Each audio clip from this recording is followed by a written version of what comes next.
एक इंसान जिसने अपनी वाइफ के लिए अपना टैलेंट दिखाया, वो अकेला मेट्रो सिटी आ गया। किसी ने कहा कि उसे एक अच्छा इंसान मिला है, कितनी खुशनसीब है जो प्यार के लिए बहादुरी से बोल रही है। वो भी ऐसा ही स्वीट प्यार चाहती थी। मैंने उस लड़की को नोटिस किया जो अपनी स्वीट अपीयरेंस के साथ अचानक रुक गई थी। मैंने उसे पहचान लिया। डायना इस नए म्यूजिक फेस्टिवल के लिए हॉट चैंपियनशिप कैंडिडेट्स में से एक। मैं मुस्कुराया और फ्रेंडली अंदाज में उसे नोट किया, फिर नन्ही लिली को गोद में लिया और आगे बढ़ने की तैयारी की। क्या आप सेरेना को ढूंढ रहे हैं? वो आगे बाईं तरफ सेकंड रिकॉर्डिंग स्टूडियो में है। इसी पर डायना अचानक बोल पड़ी। ये सुनकर मैंने उत्सुकता से अपना सिर घुमाया और डायना को देखा। ये नन्ही लड़की जिससे मैं पहले कभी नहीं मिला था। उसने हल्के पीले रंग की लॉन्ग ड्रेस पहनी हुई थी। उसकी पूरी बॉडी से एक लाइवली ऑरा झलक रहा था। थैंक यू, मैंने उसे शुक्रिया कहा। जैसे ही मैं मुड़कर आगे बढ़ने वाला था, अनपेक्षित रूप से डायना फिर से बोल उठी। 7 मेमोरीज, क्या मुझे आपका ऑटोग्राफ मिल सकता है? मैं आपकी फैन हूं। डायना थोड़ी शर्मीली लग रही थी, यहां तक कि उसकी आवाज भी कांप रही थी। उसकी अपीयरेंस बिल्कुल वैसी ही थी जैसे कोई यंग लड़की अपने आइडल से मिल रही हो। मैं थोड़ा सरप्राइज था। मेरी ऑनलाइन रेप्यूटेशन अभी वैसी ही थी, जिसे सिर्फ टेरेबल कहा जा सकता था। मुझे उम्मीद नहीं थी कि ये काफी फेमस लड़की खुलेआम ये एडमिट करने की हिम्मत करेगी कि वो मेरी फैन है। मेरे मन में डायना के लिए एक बेहतर इंप्रेशन बन गया। मैं मुस्कुराया और नन्ही लिली को अपनी बाहों से नीचे उतारा। उसका छोटा हाथ पकड़कर मैं डायना के पास गया। श्योर, मुझे उम्मीद नहीं थी कि अभी भी मेरे फैंस हैं, और वो भी आप जैसी बड़ी सिंगर। मुझे ये कहते सुनकर डायना का चेहरा हल्का गुलाबी हो गया। उसने क्यूटनेस के साथ अपनी जीभ बाहर निकाली, फिर अचानक एक छोटी नोटबुक निकाली और मेरी तरफ बढ़ा दी। 7 मेमोरीज, आप बहुत अच्छे हैं। मेरा नाम डायना है। प्लीज इस नोटबुक पर साइन कर दीजिए। मुझे आपके गाने बहुत पसंद हैं। बिल्कुल डायना, उन्हें पसंद करने के लिए तुम्हारा भी शुक्रिया। मैंने नोटबुक ली और देखा कि उस नोटबुक में मेरे लिखे हुए सारे गाने रिकॉर्ड थे। मैंने अजीब महसूस करते हुए अपनी नाक छुई, फिर उस पर 7 मेमोरीज नाम से साइन किए और नोटबुक डायना को वापस कर दी। उम्मीद नहीं थी कि डायना वाकई एक हार्डकोर फैन है। मैं इसके लिए थोड़ा अनयूज्ड आदि नहीं था। आप मुझे बस डायना बुला सकते हैं। डायना ने खुशी खुशी नोटबुक वापस ले ली। उस पर साइन को देखकर वो खुशी से भर गई। डायना, तुम क्या कर रही हो? इसी पल लिफ्ट की तरफ से एक मेल वॉइस आई। मेरी नजर डायना के पीछे गई। मैंने गोल्ड रिम चश्मा पहने एक स्कॉलरली आदमी को देखा, जो माथे पर शिकन लिए इसी तरफ आ रहा था। कुछ नहीं। डायना ने जल्दी से नोटबुक छिपा दी। एक आज्ञाकारी बच्ची की तरह दिखते हुए उसने उस स्कॉलरली आदमी से कहा, अंकल, आप यहां क्या कर रहे हैं? जो शख्स आया था वो ब्रैडली पियर्स था। ब्रैडली पियर्स सबके पास आया। उसने नेचुरली मुझे भी देखा। उसका एक्सप्रेशन कुछ ठंडा था। उसने डायना का हाथ पकड़ा और उसे लिफ्ट की तरफ ले जाने लगा। चलते हुए उसने डायना को लेक्चर दिया। तुम्हारी माँ ने मुझे तुम्हारे लिए कुछ चीजें लाने को कहा था। साथ ही हर किसी के पास मत जाया करो जिससे तुम मिलती हो, समझी? मुझे पता है, मुझे पता है। डायना सिर हिलाती रही। अपने अंकल के साथ जाते हुए उसने चुपके से अपना सिर घुमाया और मेरी तरफ अपनी जीभ चिढ़ाई। मुझे बिल्कुल समझ नहीं आ रहा था कि क्या हो रहा है। मुझे नहीं पता था कि मैंने इस आदमी को नाराज करने के लिए क्या किया था। हालांकि ये बस एक छोटी सी बात थी। मैंने बिना परवाह किए अपना सिर हिलाया, मुड़ा और सेरेना के रिकॉर्डिंग स्टूडियो की ओर चल दिया। मैंने दरवाजे पर नॉक किया। मिया ने दरवाजा खोला। वो मुझे देखकर साफ तौर पर थोड़ी सरप्राइज्ड थी। वो अंदर प्रैक्टिस कर रही सेरेना को आवाज देने ही वाली थी, लेकिन मैंने पहले ही शूश चुप रहने का इशारा कर दिया। मिया समझ गई और तुरंत शांत हो गई। मैं नन्ही लिली को लेकर चुपके से अंदर घुस गया। मिस क्लेयर ने दरवाजा बंद कर दिया और एंट्रेंस पर मिया के साथ खड़े होकर अंदर देखने लगी। ये पहली बार नहीं था जब मैंने सेरेना को गाते सुना था। बस बात यह है कि मैं उसे जितनी बार भी गाते देखता, मुझे हमेशा यही लगता कि वो गानों को लेकर बहुत ज्यादा सीरियस रहती है। वो सीरियस और फोकस्ड अपीयरेंस वाकई खूबसूरत था। सेरेना पूरी तरह गाने में डूबी हुई थी। उसने बिल्कुल नोटिस नहीं किया कि मैं और नन्ही लिली बाहर खड़े हैं। मेरे होठों के कोने पर एक मुस्कान आ गई। सेरेना की आवाज में ये गाना और भी बेहतर लग रहा था। छोटी लिली मेरे पैर से लगकर खड़ी थी। उसकी बड़ी आंखें अपनी माँ को निहार रही थीं। वो अभी मासूम थी, पर उसे अपनी माँ को इस तरह कॉन्फिडेंट देखना बहुत पसंद था। सेरेना गाते वक्त और नॉर्मल लाइफ में 2 अलग इंसान लगती थी। उसकी रूह से निकलने वाला वो चार्म लोगों को मंत्रमुग्ध होने पर मजबूर कर देता था। जब सेरेना ने गाना खत्म किया तो उसकी आदत थी कि वो सिर घुमाकर बाहर देखती, और तभी उसने मुझे और नन्ही लिली को देखा। उसकी आंखें फटी की फटी रह गईं, जिसमें काफी सरप्राइज था।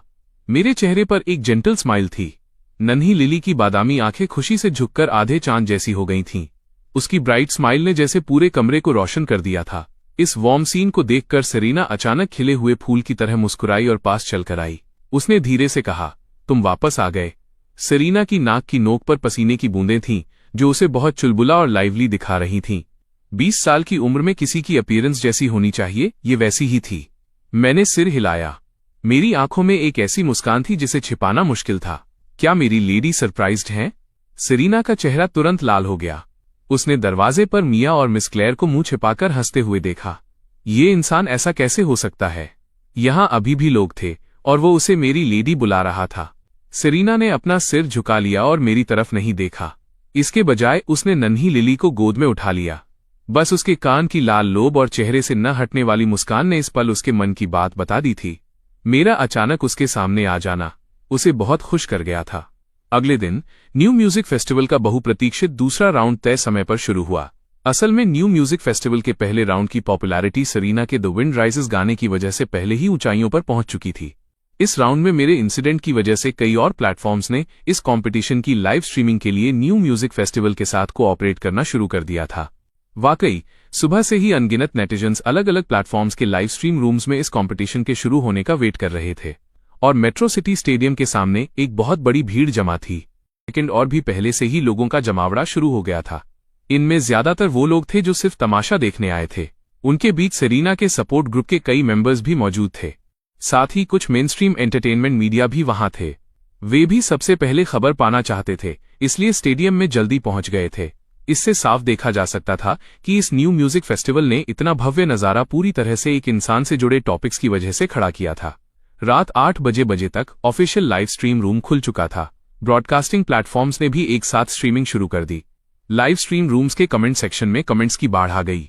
न्यू म्यूजिक फेस्टिवल के डायरेक्टर रायन शॉ ने जब इतने घने कमेंट्स देखे तो वो खुशी से झूम उठा। चाहे मेरी पब्लिसिटी नेगेटिव थी या पॉजिटिव, जो पॉपुलैरिटी मैंने क्रिएट की थी वो असली और बहुत बड़ी थी। रायन शॉ के लिए ये ऊपर वाले की तरफ से भेजी गई किसी बड़ी खुशखबरी जैसी थी। लेकिन इस पल उसे ये डर भी था कि कहीं सेरीना और मेरे बीच कुछ गलत न हो जाए। कितना अच्छा होता अगर सब कुछ शांति से चलता रहे, जब तक हम दोनों के बीच कोई प्रॉब्लम नहीं है। अगला राउंड, उसके बाद का राउंड, जब तक सेरीना वहां थी, इसका मतलब था कि मैं भी वहां था और मेरा वहां होना मतलब ट्रैफिक का होना था। आखिर एक बार पेट भरने और हर बार पेट भरने के बीच का फर्क रायन शॉ अच्छे से समझता था, इसलिए वो दिल से दुआ कर रहा था कि सेरीना और मैं ठीक रहें। मेट्रो सिटी स्टेडियम के अंदर इस बार का नजारा पिछली बार से कहीं ज्यादा ग्रैंड था। आखिर प्रोडक्शन टीम ने पैसे कमाए थे तो वे इस तरह के वेन्यू में इन्वेस्ट करने के लिए तैयार थे। इस बार नन्ही लिली और मैंने मास्क पहने हुए थे और भीड़ के साथ चुपके से वेन्यू में घुस गए। स्टेडियम की छत चमकते हुए सितारों में बदल गई थी।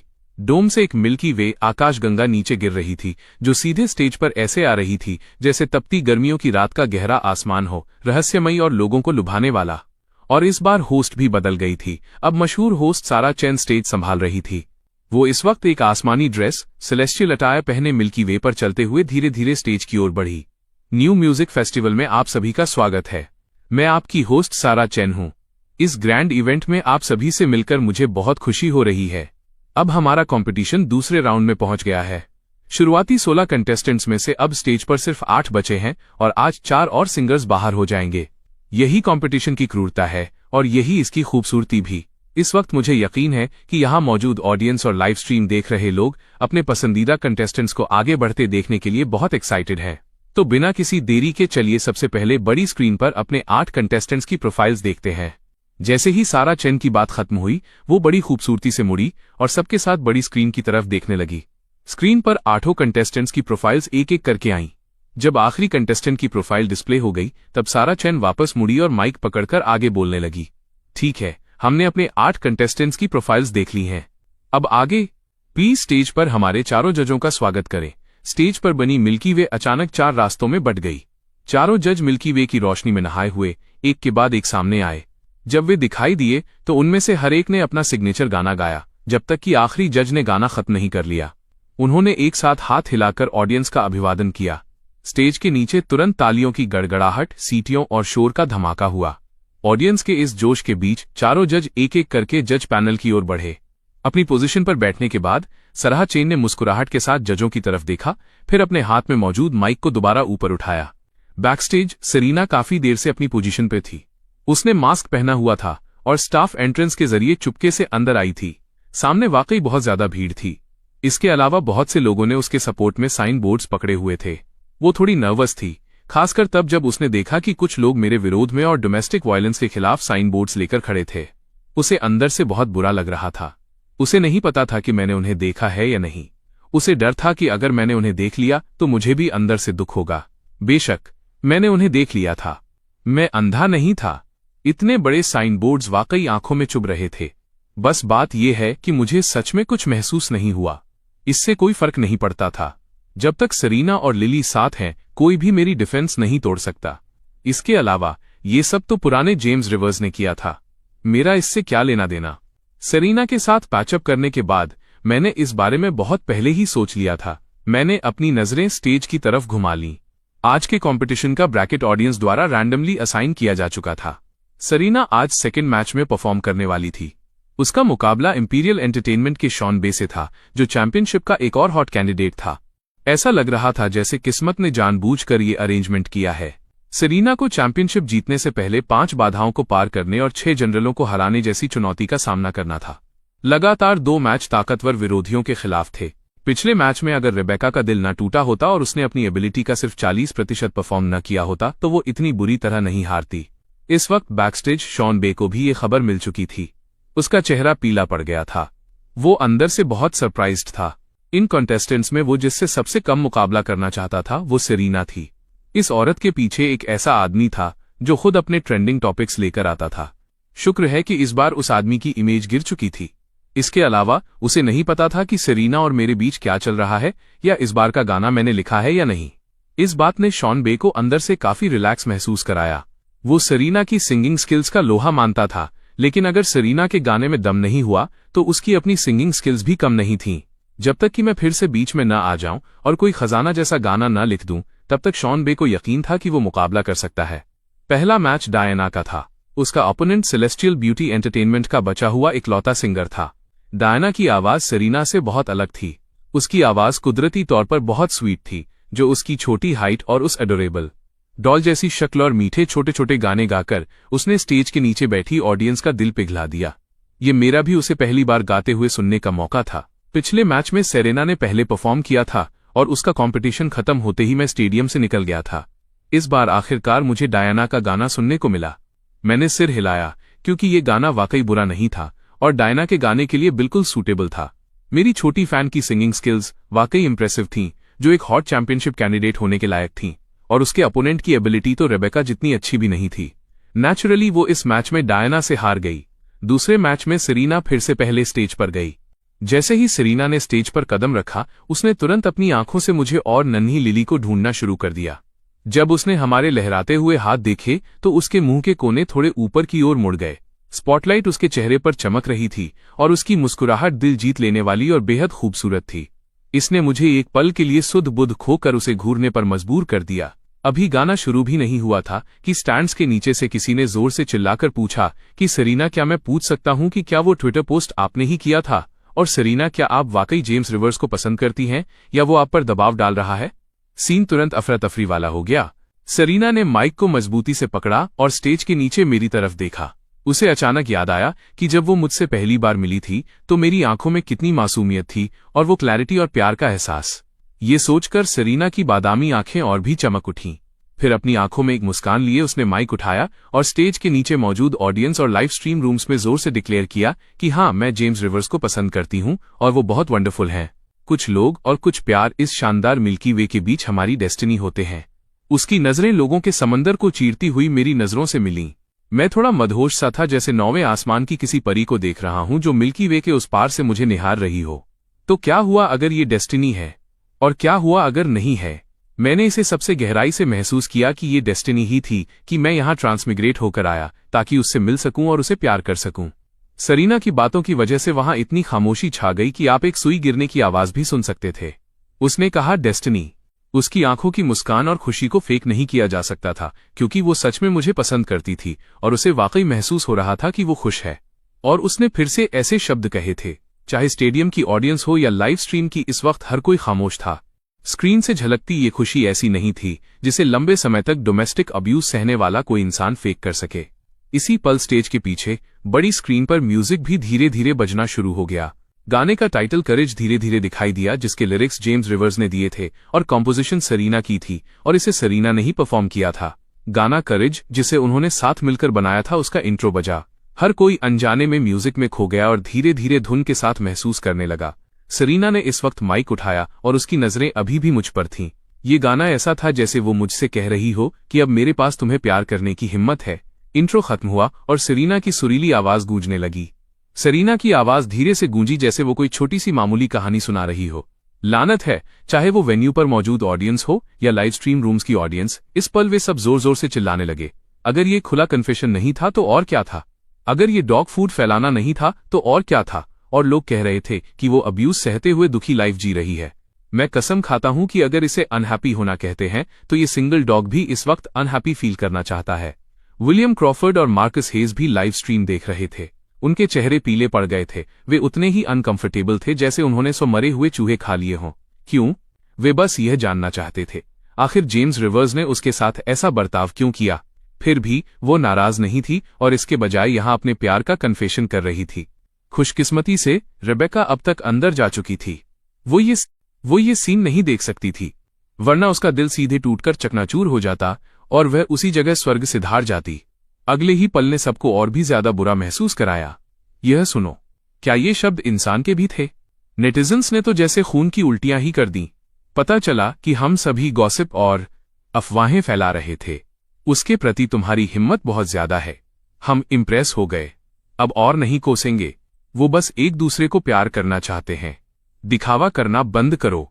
हमसे गलती हो गई। बूहू, सोचा था आज क्रिटिसिज्म सेशन होगा, पता चला ये तो डॉग फूड नाइट है। सत्यानाश हो। लेकिन ये गाना सच में बहुत ज्यादा अच्छा है। बूहू, मैं क्या करूं अगर मुझे इससे प्यार हो गया है? मैं भी अब भविष्य में 7 मेमोरीज को माफ करना चाहता हूं, उसके म्यूजिक के बिना। मैं कैसे जीऊंगा? माफ कर दो। माफ करना ही होगा। सरीना पहले ही बाहर आकर बोल चुकी है। हम अभी भी किस बात की हिचकिचाहट कर रहे हैं? तुम इस तरह के इंसान को भी माफ कर रहे हो? बिल्कुल नहीं, बिल्कुल नहीं। ऊपर वाले बंदे को क्या हुआ है? तुम इस वक्त क्यों बीच में कूद रहे हो? क्या तुम इसमें शामिल हो? तुम्हें हिम्मत किसने दी? सरीना ने? मैं हंसते हंसते मर रहा हूं। सरीना ने हिम्मत दी। लेकिन ये गाना वाकई बहुत अच्छा है। मुझे पुराने दिनों की याद दिलाता है। तब बहुत बुरा हुआ था। अगर मुझमें भी सरीना जैसी हिम्मत होती तो अंत शायद कुछ अलग होता। दिल के प्यार को बयां करना मुश्किल होता है। ऐसी हिम्मत रखना बहुत कीमती चीज है।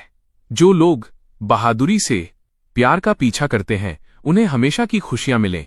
जब सरीना ने ये गाना गाया तो ऑनलाइन कमेंट्स धीरे धीरे शांत हो गए। हालांकि नेटिजन्स को अंदर से थोड़ा असहज महसूस हो रहा था, लेकिन जो लोग इसमें शामिल थे वो एक दूसरे को पागलों की तरह प्यार कर रहे थे। यहां तक कि डॉग फूड भी फैला रहे थे। वो यानी ड्रामा देखने वाले लोग और क्या कह सकते थे? क्या ऐसा हो सकता था कि बादशाह को फिक्र नहीं और चमचे को फिक्र सता रही थी? उनके पास ऐसे बुरे शौक नहीं थे। सरीना के प्यार के ऐलान और एक गाने करज ने पूरी तरह से ऑडियंस को जीत लिया। वो सिर्फ इस अच्छे गाने से ही इमोशनल नहीं हुए, बल्कि उसकी निडर हिम्मत से भी प्रभावित हुए। बैकस्टेज शाबी का चेहरा राख की तरह पीला था। इस पल उसके अंदर बिल्कुल भी हिम्मत नहीं बची थी। वाकई जिस बात का डर होता है वही होता है। वो शुरू में प्रार्थना कर रहा था कि मैं उसके लिए म्यूजिक ना लिखूं। अब बढ़िया है, दोनों लोगों ने एक साथ गाना कंपोज किया था। अगर ये सिर्फ एक अच्छा गाना होता तो वो इसे कबूल कर लेता। उस तरह वो बिना किसी मौके के नहीं रहता जीतने के लिए। लेकिन अब दिक्कत ये थी कि न केवल गाना अच्छा था, बल्कि ये गाना सिचुएशन के लिए बहुत ही ज्यादा फिट था। ये पूरी तरह से इसी सिचुएशन के लिए लिखा गया गाना था जो इस वक्त सरीना की फीलिंग्स को बहुत सूट कर रहा था।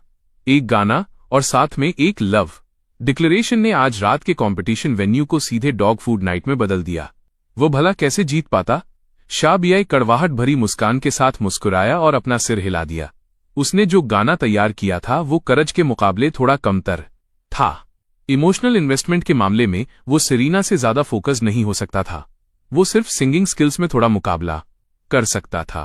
कंपटीशन अभी खत्म भी नहीं हुआ था, लेकिन शाबियाई को रिजल्ट पहले ही पता चल गया था।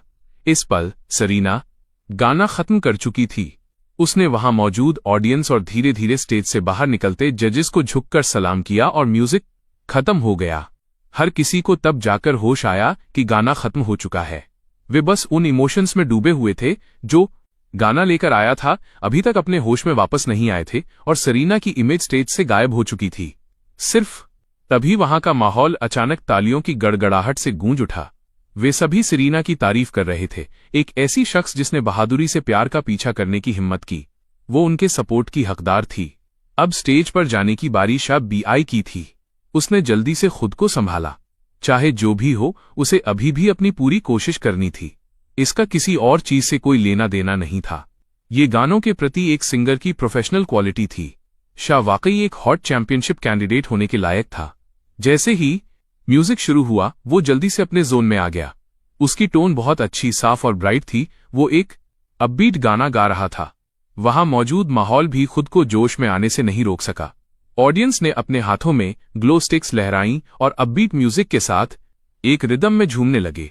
स्टेज पर मौजूद जजेस ने भी तारीफ वाले एक्सप्रेशंस दिए। हालांकि ये गाना करज जितना अच्छा नहीं था, पर हकीकत ये थी कि वो सरीना की परफॉर्मेंस के बाद भी इतना शानदार परफॉर्म कर सका। ये अपने आप में बहुत अच्छा था, कम से कम पिछले मैच से तो बेहतर था। एटीट्यूड के मामले में साथ ही हॉट चैंपियनशिप कैंडिडेट रेबेका से बेहतर। शॉन बी के फैंस को भी थोड़ा पछतावा महसूस हुआ। वे भी जानते थे कि उनके आइडल ने अपनी पूरी कोशिश की है। आखिर दुनिया में सिर्फ एक ही 7 मेमोरीज है। हर कोई इतने कम समय में इतनी हाई क्वालिटी वाले गाने कंपोज नहीं कर सकता। मैं भी स्टेज के नीचे उसकी परफॉर्मेंस को ध्यान से सुन रहा था। भले ही वो एक अपोनेंट था, लेकिन म्यूजिक की कोई सीमा नहीं होती। अच्छे म्यूजिक के साथ संजीदगी से पेश आना चाहिए। रिजल्ट वैसा ही रहा जैसा सोचा था। हालांकि इस बार पहले राउंड के मैच की तरह नहीं था, जहां भारी वोट काउंट से सीधे अपोनेंट को कुचल दिया गया था। लेकिन इस बार भी सरीना 4-1 के स्कोर के साथ आसानी से जीत गई। शाह का एक वोट उस जज से मिला था जिसे उसकी आवाज और सीरियस एटीट्यूड काफी पसंद आया था। उन्होंने उसे एक सिंपैथी वोट दिया था। शॉन बी ने भी इसे खुशी खुशी कबूल किया। उसने इस रिजल्ट का अंदाजा पहले ही लगा लिया था। वो सिर्फ इतना कह सकता था कि उसके स्किल्स दूसरों जितने अच्छे नहीं थे। भविष्य में और कड़ी मेहनत करना ही सही रास्ता था। न्यू म्यूजिक फेस्टिवल का दूसरा राउंड भी रात 11 बजे खत्म हो गया। सरीना डायना मिया एंडरसन के साथ एक छोटी एंटरटेनमेंट कंपनी का कंटेस्टेंट जिसका नाम केविन वॉन्ग था। ये चारों लोग सफलतापूर्वक टॉप पर पहुंच गए। इन चारों में 2 डार्क हॉर्स सरीना और केविन वॉन्ग के अलावा बाकी 2 पहले के ही हॉट चैंपियनशिप कैंडिडेट्स थे। इसने ऑडियंस को न्यू म्यूजिक फेस्टिवल के लिए और भी ज्यादा एक्साइटेड कर दिया। आखिर डार्क हॉर्स वाले कॉम्पिटिशन ही तो दिलचस्प होते हैं। चैंपियनशिप की जंग अब और भी सरप्राइजिंग होने वाली थी। अब ऑनलाइन सरीना के चैंपियनशिप जीतने की मांग और तेज होती जा रही थी। लगातार 2 गानों ने उसकी पर्सनल काबिलियत और साथ ही 7 मेमोरीज की मॉन्स्टर कंपोजिंग एबिलिटी को साबित कर दिया था। अगर ये दोनों लोग एक कपल नहीं होते तो नेटिजन्स अब इसे कबूल ही नहीं करते। शुरू में नेटिजन्स को लगता था कि सरीना जेम्स रिवर्स के लायक नहीं है। आखिर वो 7 मेमोरीज था। सरीना के पास ऐसी कौन सी खूबी और टैलेंट था जो उसे उसकी तरफदारी मिले और वो उसके लिए म्यूजिक लिखे। लेकिन धीरे धीरे सबको पता चला कि चीजें उतनी सिंपल नहीं थीं जितना उन्होंने सोचा था। खासकर न्यू म्यूजिक फेस्टिवल खत्म होने के बाद नेटिजन्स को अचानक एहसास हुआ। उन्होंने पहले पूरी तरह गलत सोचा था। ऐसा नहीं था कि सरीना जेम्स रिवर्स के लायक नहीं थी, बल्कि जेम्स रिवर्स ही सरीना के लायक नहीं था। वाह, ऐसी खजाना जैसी गॉडेस, भला कौन उसे ढंग से संभाल कर नहीं रखेगा। इसलिए न्यू म्यूजिक फेस्टिवल खत्म होने के बाद इस टॉपिक पर एक पोस्ट फिर से ट्रेंडिंग लिस्ट में ऊपर आ गई। जेम्स रिवर्स का खुद का सुधार उस करत से आया है जो सरीना ने उसे दी। इसका सीधा मतलब बहुत सिंपल था। वो ये कि जेम्स रिवर्स, तुम्हें जो हमने माफ किया है वो पूरी तरह इसलिए है क्योंकि तुम्हारी वाइफ अच्छी है। शुक्रगुजार रहो। और ठीक इसी पल स्टारलाइट एंटरटेनमेंट भी पीछे हटने वालों में से नहीं था। इस ट्रेंडिंग टॉपिक को देखते हुए उन्होंने एक ट्विटर मैसेज पोस्ट किया और सरीना को टैग किया। हमारी सिंगर्स सरीना और डायना को टॉप 4 में जगह बनाने के लिए कॉन्ग्रेचुलेशन। इसके अलावा हम सबको ये साफ करना चाहते हैं कि वो उतने बुरे नहीं हैं जितना बाहर की अफवाहें कहती हैं। वो और सरीना आपसी सहमति से साथ आए। हकीकत तो ये है कि सरीना हमारे साथ सिर्फ इसलिए साइन कर पाई क्योंकि वो अकेले मेट्रो सिटी आया था और उसकी खातिर यहां वहां दौड़ भाग कर रहा था। नतीजा ये हुआ कि नेटिजन्स को ये देखकर पता चला कि उन दोनों ने असल में एक दूसरे को पूरा किया है और वो आपसी प्यार से साथ आए हैं। इसे पसंद करो। ऐसी फीलिंग्स कमाल की होती हैं। उन्होंने जाहिर किया कि वो जैसे अंधे हो गए थे। म्यूचुअल लव पहले से ही ऐसी चीज थी जो लोगों को खुश कर देती थी। ये भी एक परी कथा जैसा कपल था जिसने सबको उन्हें और भी ज्यादा पसंद करने पर मजबूर कर दिया। पिछला सरीना सपोर्ट ग्रुप, जो कि निंदा करने वाला ग्रुप था, कंपटीशन खत्म होने के बाद उस ग्रुप के एडमिन ने चुपचाप ग्रुप का नाम बदलकर सरीना सीपी शिपिंग ग्रुप कर दिया। ग्रुप के लोग भी अनजाने में चैटिंग करने लगे। ये दोनों पूरी लाइफ साथ रहें तो बेहतर है। मैं इस पर शर्त लगा रहा हूं।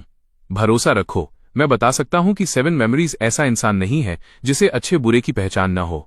अगर इन दोनों ने ब्रेकअप करने की हिम्मत की तो मैं पहला बंदा होऊंगा जो 7 मेमोरीज के टिकटॉक पर कमेंट्स की बाढ़ ला देगा। हे, असल में मैं लिली रिवर्स का फैन हूं। हा, मैं भी वैसी ही बेटी चाहता हूं। सही कहा। अगर तुमने जिक्र नहीं किया होता तो मैं भूल ही जाता। लिली हमारी फेवरेट छोटी प्रिंसेस है। तुम एक फेक फैन हो।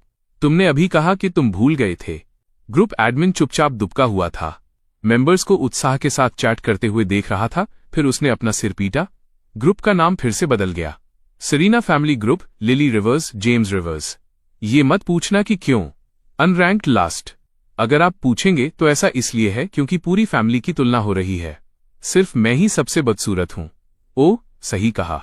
मेरा क्रिमिनल रिकॉर्ड भी है। जब सेरेना बैकस्टेज से बाहर आई तो बाहर उसका इंतजार करने के लिए सिर्फ मैं ही बचा था। सेरेना ने पलकें झपकाईं। उसे नहीं पता था कि मिया और बाकी सब कहां चले गए थे। यहां तक कि लिली को भी ले जाया गया था और मेरी टकटकी लगाकर देखने वाली नजर ने उसका चेहरा थोड़ा गर्म कर दिया। अभी स्टेज पर वो जितनी बोल्ड थी, सेरेना अब उतनी ही शर्मिंदा थी। उसने अपना सिर नीचे कर लिया। उसके छोटे होंठ जो पहले आपस में भिजे हुए थे, उसका नाजुक चेहरा भी धीरे धीरे और लाल होने लगा। सेरेना अपने जूतों की नोक को घूरने लगी। अब और देखने की उसकी हिम्मत नहीं हो रही थी। इस आदमी को कोई शर्म नहीं थी, यहां तक कि मेन रोड के बीच में भी। एक लड़की को इस तरह कौन घूरता है? मुझे बिल्कुल भी एहसास नहीं हुआ कि कुछ गलत था। मैं अपनी खुद की वाइफ को देख रहा था। यहां तक कि अमर लोग भी इसे कंट्रोल नहीं कर सकते थे। मुझे बस डेस्टिनी शब्द महसूस हुआ। सेरेना ने आज जो कहा वो वाकई मेरे दिल को छू गया। ये डेस्टिनी ही थी कि मैं उसे प्यार करने के लिए यहां ट्रांसमिग्रेट होकर आया। सेरेना मेरी जलती हुई टकटकी को और सहन नहीं कर सकी। उसने अपना सिर उठाया और मुझ पर एक नजर डाली। बस यही एक नजर। मैं घबराकर पीछे हट गया, अजीब तरह से अपनी नाक को छूने लगा। इस तरह की सेरेना सच में अजय थी। उस एक नजर के फ्लर्ट में मारने की पूरी पावर थी। मुझे इस तरह देखकर सेरेना अपनी हंसी नहीं रोक पाई। उसने मेरी तरफ देखा और पूछा, लिली कहाँ है? मिया और मिस क्लेयर उसे वापस ले गईं। मैं अजीब तरह से मुस्कुराया। मुझे भी नहीं पता था कि क्यों। मैं अचानक सेरेना के साथ अकेला रहना चाहता था। जब उसके साथ अकेला होता हूं तो मेरा दिल बहुत शांत होता है। सेरेना ने धीरे से कहा, हूं। उसके गुलाबी गालों पर अब भी मुस्कान थी। वो मेरा इरादा साफ समझ गई थी। उसका छोटा महिला जैसा रूप बयां न करने लायक आकर्षक था। वैसे भी मैं पूरी तरह से गिर चुका था। मैंने एक गहरी सांस ली, बमुश्किल अपने धड़कते दिल को दबाते हुए। मैंने आगे बढ़ने की पहल की। सेरेना का गर्म छोटा हाथ पकड़कर मैं आगे बढ़ने लगा। हम दोनों बस इसी तरह स्ट्रीट लाइट्स के नीचे चुपचाप टहलने लगे। स्ट्रीट लाइट्स ने हमारी परछाइयों को लंबा कर दिया। इस पल हम दोनों एक दूसरे के बेहद करीब थे। गुड़ गुड़। चलते समय हम दोनों के बीच का शांत माहौल अचानक एक आवाज से टूट गया। सेरेना के पहले से थोड़े मुड़े हुए छोटे होंठ खुल गए। उसने अविश्वास के साथ अपने पेट की तरफ देखा। इस पल उसके पेट ने निराश करने वाली आवाज की थी, जिससे सेरेना जमीन में धंसने के लिए कोई दरार ढूंढना चाहती थी। बहुत शर्मनाक। सेरेना ने अपना सिर झुका लिया। उसका चेहरा शर्म से लाल हो गया। मैं जोर से हंस पड़ा। हंसी रात में बहुत जोर से गूंजी, जब तक कि सेरेना ने मेरा हाथ और जोर से नहीं दबाया। मैंने आखिरकार अपनी हंसी रोक ली। मेरी चमकती आंखें सेरेना को देख रही थीं। ऐसी सेरेना ही सबसे असली थी। हे, मुझे भूख लगी है।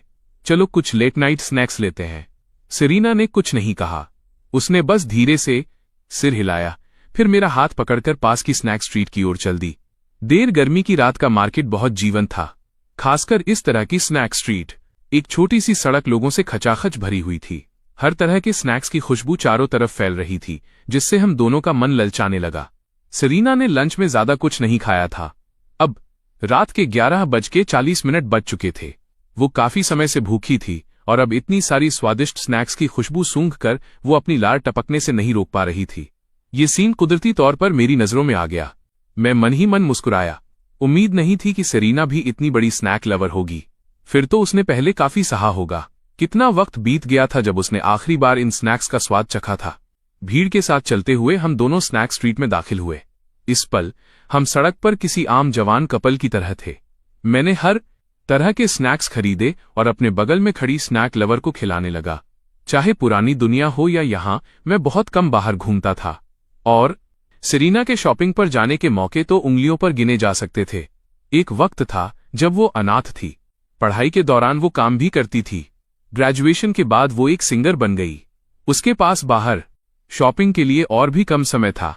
वो भूल चुकी थी कि पिछली बार वो इस तरह की नाइट मार्केट स्नैक स्ट्रीट पर कब आई थी। लेकिन इस पल उसे ऐसी स्नैक स्ट्रीट्स बहुत पसंद आ रही थीं, मुख्य रूप से इसलिए क्योंकि इसकी खुशबू वाकई बहुत अच्छी थी। मिसाल के तौर पर अभी उसने कुछ कहा भी नहीं था, उसकी बादाम जैसी आंखें बस चमक उठीं। वो सड़क किनारे ग्रिल्ड चिकन लेग स्टॉल की तरफ देख रही थी। मैं सीधा वहां चला गया। जब मैं वापस आया तो मेरे हाथों में खुशबूदार ग्रिल्ड चिकन लेग्स की 2 स्टिक्स थीं, बस इतनी साधारण सी चीज से। सेरीना जानती थी कि खुशियां वाकई उसके पास आ गई हैं। इस एहसास ने उसके चेहरे की मुस्कान बनाए रखी। उसका दिल और भी ज्यादा गर्म हो गया। मैं भी इस तरह के समय का पूरा मजा ले रहा था। शायद इसे ही लोग डेटिंग कहते हैं। दूसरों की नजर में वो और मैं एक पुराने शादीशुदा कपल थे जिनकी शादी को सालों हो चुके थे, यहां तक कि एक बच्चा भी था। लेकिन हकीकत में हम एक नए डेटिंग कपल की तरह थे। बहुत सी चीजें पहली बार एक्सपीरियंस कर रहे थे। हम दोनों बस इसी तरह आराम से स्नैक स्ट्रीट में टहल रहे थे। ये वो वक्त था जब सेरीना ने सबसे ज्यादा खाया। उसने हर तरह के स्नैक्स थोड़े थोड़े ट्राई किए। जो कुछ भी वो खत्म नहीं कर पाई वो सब मेरे पेट में गया। क्या वो सेरीना है? इस पल उस शोर शराबे वाली स्नैक स्ट्रीट पर कोई अचानक हैरानी से चिल्लाया। पास के लोगों ने तुरंत पूछताछ शुरू कर दी। फौरन पूरी स्नैक स्ट्रीट पर ज्यादातर लोग इधर उधर देखने लगे जब तक कि उन्होंने वो 2 जाने पहचाने चेहरे नहीं देख लिए। वे तुरंत जम गए। ओ मेरे भगवान, ये सच में सेरीना और जेम्स रिवर्स हैं। सेरीना उतनी ही खूबसूरत है जितनी टीवी पर दिखती है। वो चेहरा बिल्कुल गजब का है। जेम्स रिवर्स ने पिछले जन्म में कितने अच्छे कर्म किए होंगे। तुरंत ज्यादातर लोगों ने हम दोनों को पहचान लिया। यहां तक कि जो हमें नहीं पहचानते थे वे भी पूछ रहे थे कि क्या हो रहा है। पूरी स्नैक स्ट्रीट पर तुरंत अफरा तफरी मच गई। काफी लोग हमारी तरफ भीड़ लगाने लगे। ऐसी अफरा तफरी वाली स्नैक स्ट्रीट पर यह उनका पहला अनुभव था। एक लाइव सेलिब्रिटी को देखना जिसने मास्क या कोई भेष भी नहीं बदल रखा था। क्या उन्हें नहीं पता था कि वे इस वक्त कितने पॉपुलर हैं? सेरीना और मैं भी घबराहट की स्थिति में आ गए। हम सच में कुछ देर के लिए इस बारे में भूल गए थे, मुख्य रूप से इसलिए क्योंकि हम में से कोई भी पहले इतना फेमस नहीं रहा था। हम भला कैसे सोच सकते थे कि हमें पहचान लिया जाएगा। अब जाकर हम दोनों ने देर से रिएक्ट किया। पिछले कुछ दिनों से ट्रेंडिंग टॉपिक्स हम दोनों के बारे में ही थे। ये अजीब होता अगर हमें पहचाना नहीं जाता। पहचाने जाने के बाद पूरी स्नैक स्ट्रीट पर अफरा तफरी मच गई, पूरी तरह से खलबली। चाहे वो लोग हों जो हमें जानते थे या वो जो सिर्फ मजे के लिए देख रहे थे, सब एक पल में हमारी तरफ उमड़ पड़े। ओ मेरे भगवान, रिएक्ट करते हुए मैं घबराहट में चिल्लाया। मैंने सेरीना को पकड़ा जो अब भी नासमझी में स्नैक्स थामे खड़ी थी और दौड़ पड़ा। खुशकिस्मती से इस स्नैक स्ट्रीट के रास्ते घुमावदार थे और वहां बहुत से लोग थे। मैं इधर उधर मुड़ा और जल्द ही पीछे आ रही बड़ी आर्मी से बच निकला। हम दोनों अब स्नैक स्ट्रीट के सेंटर से निकलकर किनारे पर आ गए थे। चोरों की तरह हमने मास्क पहन लिए। मैंने एक बेसबॉल कैप भी खरीदी और उसे सेरीना के सिर पर लगा दिया। जब मामला थोड़ा शांत हुआ तो मैंने अपना पसीना पोंछा, बेबसी से सेरीना की तरफ देखते हुए जो अभी भी पूरी तरह होश में नहीं आई थी। सेलिब्रिटी होना वाकई बहुत झंझट का काम है। मुझे तो डरा ही दिया था। बेसबॉल कैप के नीचे सेरीना की आंखें झपकीं। उसने अपने चेहरे पर लगे मास्क को छुआ, फिर अपने हाथ में मौजूद स्नैक्स को ऊपर उठाया। अब इस तरह नहीं खा सकती। उसकी आवाज थोड़ी दुखी थी। मैंने आह भरी। क्यों ऐसा लग रहा था कि ये औरत और भी ज्यादा पागल होती जा रही है। अब भी वो सिर्फ खाने के बारे में सोच रही थी। लाओ, मैं इन्हें तुम्हारे लिए पैक कर देता हूं। हम खाने के लिए कोई शांत जगह ढूंढ लेंगे।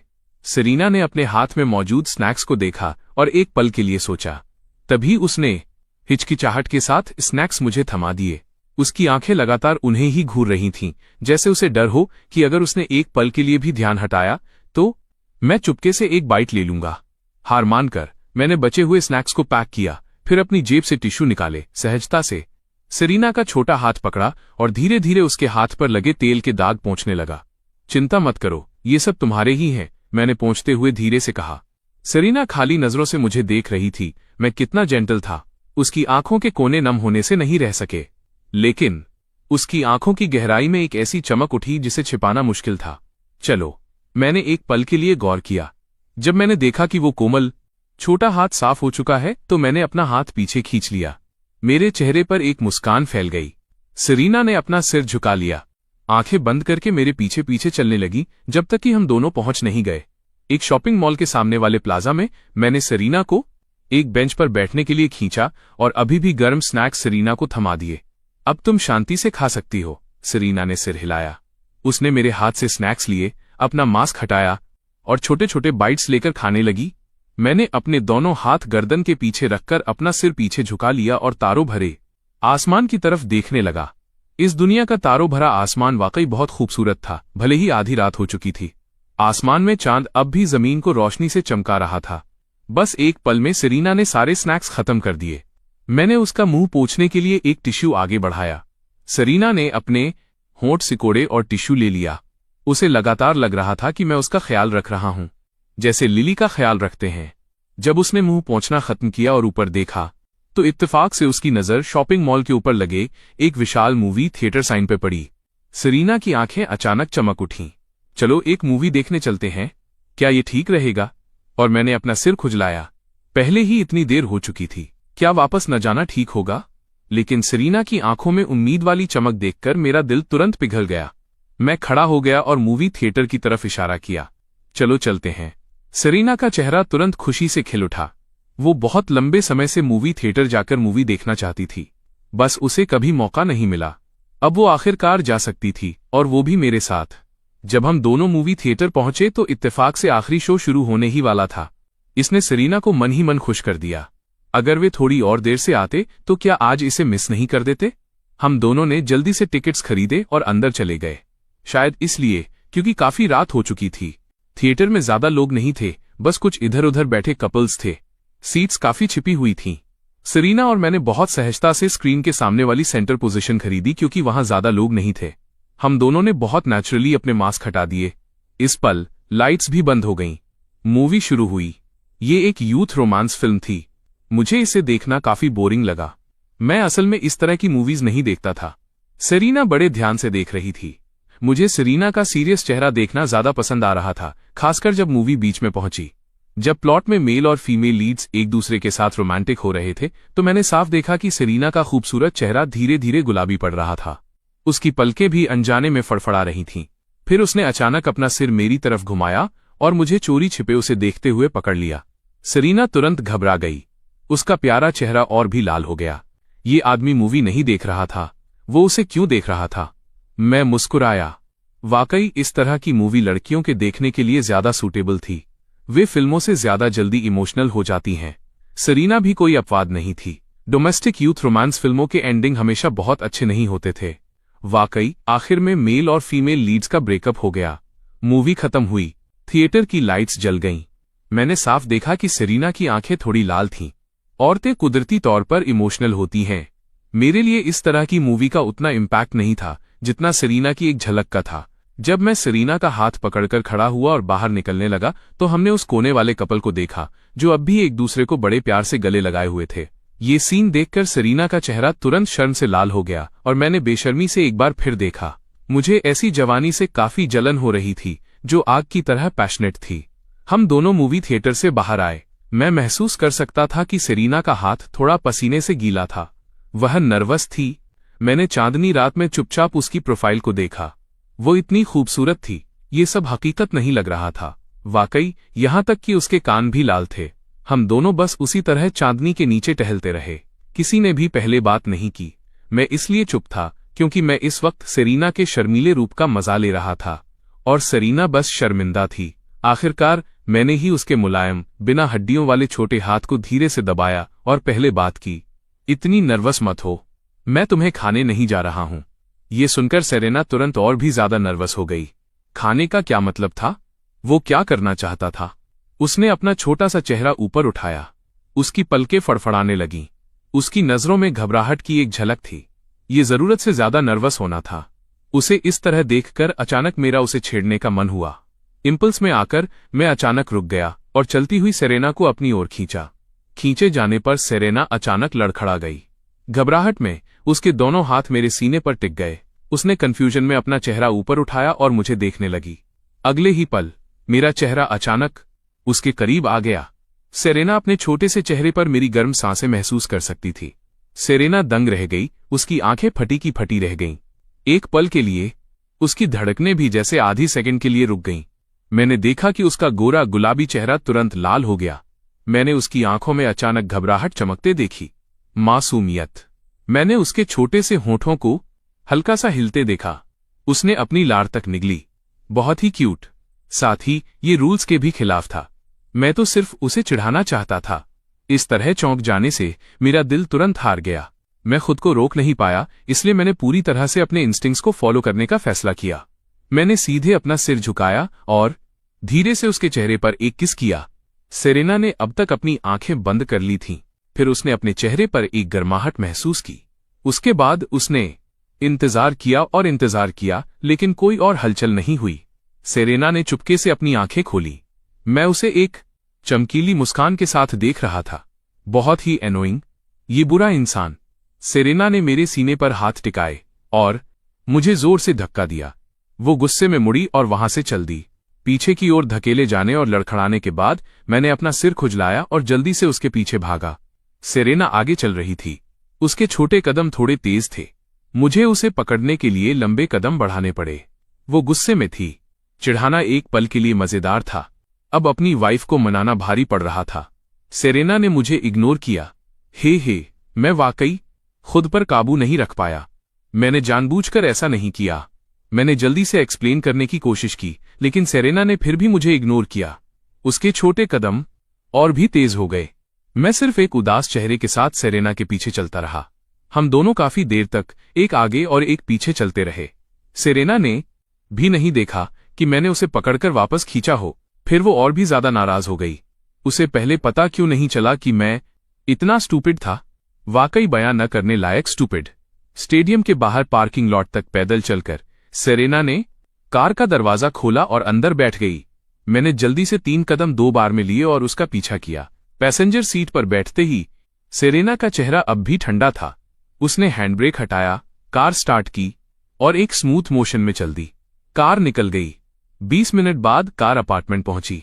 मैंने सेरेना को अपार्टमेंट में जाते हुए देखा, जिसने मुझे दरवाजे के बाहर ही छोड़ दिया। मिया अपार्टमेंट के अंदर से बाहर आई। उसे कुछ समझ नहीं आ रहा था। उसने सेरेना को लाल चेहरे के साथ देखा, जो गुस्से में बेडरूम की तरफ जा रही थी। मिया अभी दरवाजे तक ही आई थी। जब उसने मुझे मास्क पहने हुए एक दर्दनाक एक्सप्रेशन के साथ देखा, तो मिया ने भौहें सिकोड़ी। क्या तुमने सेरेना को फिर से बुली किया? मेरी आंखें इधर उधर होने लगीं। नहीं, मैंने नहीं किया। मेरी इस गिल्टी शक्ल को देखकर मिया को और भी ज्यादा यकीन हो गया। बहुत बढ़िया। सेरेना ने अभी सबके सामने तुम्हारे लिए अपने प्यार का कन्फेशन किया है और तुमने उसे फिर से बुली किया? क्या तुम इंसान भी हो? मिया साफ तौर पर गुस्से में थी। उसे? सेरेना ने मुझे इस तरह प्रोटेक्ट किया था। मैं भला उसे अब भी कैसे बुली कर सकता था? ये वैसा नहीं है जैसा तुम सोच रही हो। मैंने सफाई देने के लिए जल्दी जल्दी हाथ हिलाया, अपना सिर खुजलाते हुए उसे रफली सारी सिचुएशन बताई। मिया की आंखें सुनते ही फटी की फटी रह गईं। उसके चेहरे पर अविश्वास के भाव थे, लेकिन मेरा चेहरा नकली नहीं लग रहा था। मिया को सेरेना के चेहरे की वो गुलाबी लाली याद आई। तब जाकर उसे मेरी बातों पर यकीन हुआ। फिर उसने एक कॉम्प्लिकेटेड एक्सप्रेशन के साथ मेरी तरफ देखा। जाओ, मौका मिला था और तुम अब भी यूजलेस हो। तुम्हें यह भी नहीं पता कि सेरेना का एंगर पॉइंट क्या है। होपलेस। मिया को सच पता चल चुका था। वो थोड़ी बेबस थी। उसने इस सुअर जैसे बेवकूफ आदमी के साथ और माथापच्ची न करने का फैसला किया। वो मुड़ी और दरवाजा बंद कर दिया। अंदर जाते हुए मैंने अपने सामने बंद दरवाजे को देखा। मैंने आह भरी। अगर मुझे पता होता तो मैं उसे नहीं चिढ़ाता। अब देखो क्या हो गया। मैं मुड़ा और अपना सिर पीटा। बिल्कुल निराश दिख रहा था। मैं जाने ही वाला था। मेरे पीछे अपार्टमेंट का दरवाजा अचानक फिर से खुला। हाँ, फिर एक कार की चाबी मेरे हाथ में थमा दी गई। चाबी में अभी भी थोड़ी गर्माहट थी। मैंने अपना सिर घुमाया और सेरेना का प्यारा चेहरा देखा। उसके छोटे होंठ भिंचे हुए थे। डम्मी, क्या तुम पैदल वापस जाने का सोच रहे थे? मैं मुस्कुराया। मैंने अंदर ही अंदर राहत की सांस ली। उसका मुझ पर ध्यान देना ही काफी था। फिर मैंने सावधानी से पूछा, मुझे इस तरह देखकर अभी भी गुस्सा हो? सेरेना अपनी हंसी नहीं रोक पाई। सिली, लेकिन काफी क्यूट भी।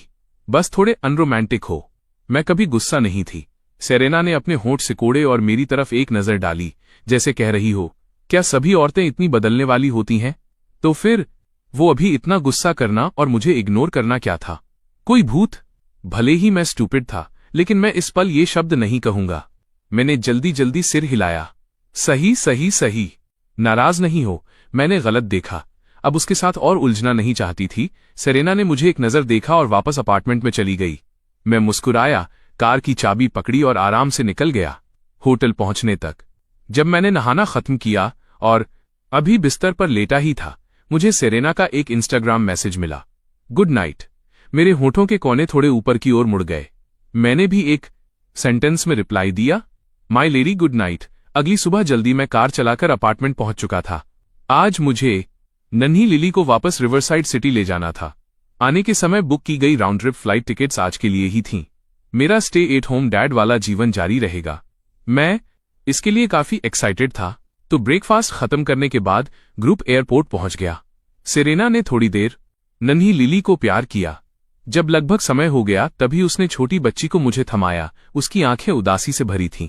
मैं भी कुछ कम उदास नहीं था, लेकिन फिर भी मैंने सेरेना का छोटा हाथ थामा और धीरे से कहा, वापस जाओ। अक्सर घर पर कॉल करना याद रखना। साथ ही अगर कुछ भी होता है तो तुम्हें मुझे जरूर बताना चाहिए। छिपाना मत, समझी? सेरेना ने सिर हिलाया। मैंने धीरे से उसका छोटा हाथ दबाया। उसके बाद ही हिचकिचाहट के साथ उसे छोड़ा। अब मैं जा रहा हूं, मैंने लिली को गोद में उठाते हुए कहा। मैं मुड़ा और कॉरिडोर की तरफ चलने लगा। रुको। अचानक एक खुशबूदार हवा का झोंका पास आया। मैं बस मुड़ा ही था जब लिली और मुझे सेरेना की तरफ से अपने चेहरों पर किस मिला। फिर सेरेना 2 कदम पीछे हट गई। उसने अपने होंठ सिकोड़े। जाओ अब। मैं धीरे से मुस्कुराया, सेरेना के प्यारे चेहरे को देखते हुए। मैंने हाथ हिलाया। अब से इस फानी दुनिया का धुआं और आग, दूर दराज के पहाड़ और नदियां, ऐसा कुछ नहीं जो तुम न हो। सब कुछ तुम ही हो। बाकी की जिंदगी के लिए नदियां और समंदर, बाकी की पूरी लाइफ बस तुम्हारे नाम। प्लेन सुबह 11 बजे रिवरसाइड सिटी पहुंचा। इतने समय बाद घर वापसी। मैंने पहले ऊपर से नीचे तक घर साफ किया, फिर लंच बनाया, तब जाकर मैंने आराम किया। पेट भर खाने पीने के बाद बाप बेटी हमेशा की तरह बहुत नेचुरली सोफे पर गारफील्ड वाले पोज में पसर गए। बस यही कह सकते हैं, जैसा बाप वैसी बेटी। मुझे भी नहीं पता था कि कब से नन्ही लिली ने मेरा ये लेटने का तरीका सीख लिया था और इसकी परफेक्ट नकल की थी।